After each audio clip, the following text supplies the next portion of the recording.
দেশের দিকে ধেয়ে আসছে বৃষ্টি বলয়, যা আগামী 24 মার্চ পর্যন্ত সক্রিয় থাকতে পারে বলে জানিয়েছেন বাংলাদেশ ওয়েদার অবজারভেশন টিম। সংস্থাটি জানায়, দেশের দিকে ধেয়ে আসছে বৃষ্টি বলয়।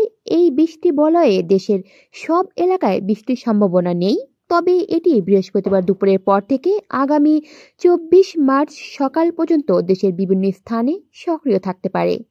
এটি একটি প্রায় বিচ্ছিন্ন বৃষ্টি বলয়, মানে পরিষ্কার আকাশে হঠাৎ করে পশ্চিম আকাশে মেঘ, তারপর কালবৈশাখীর মতো দমকা হাওয়া, এরপর 5 থেকে 10 মিনিট বজ্রসহ বৃষ্টি, এরপর আবহাওয়া আবার পরিষ্কার হয়ে যাবে।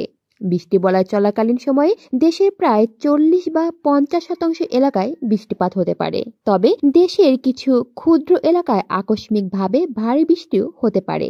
এর ফলে দেশের সক্রিয় এলাকায় গড়ে 15 থেকে 25 মিলিমিটার পর্যন্ত বৃষ্টির সম্ভাবনা রয়েছে, তবে কোনো ক্ষুদ্র এলাকায় সর্বোচ্চ 50 মিলিমিটার বা এর কিছু বেশিও পর্যন্ত বৃষ্টি হতে পারে।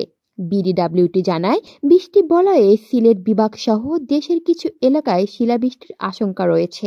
বৃষ্টির সবচেয়ে বেশি সম্ভাবনা রয়েছে সিলেট ও খুলনা বিভাগে, আর চট্টগ্রাম ও উত্তরবঙ্গের কম সম্ভাবনা রয়েছে। বিশেষ করে বৃষ্টি বলয়টি সবচেয়ে বেশি সক্রিয় থাকবে কলকাতা বা পশ্চিমবঙ্গ এলাকায়। কলি শিকদার, বাংলা নিউজ নেটওয়ার্ক।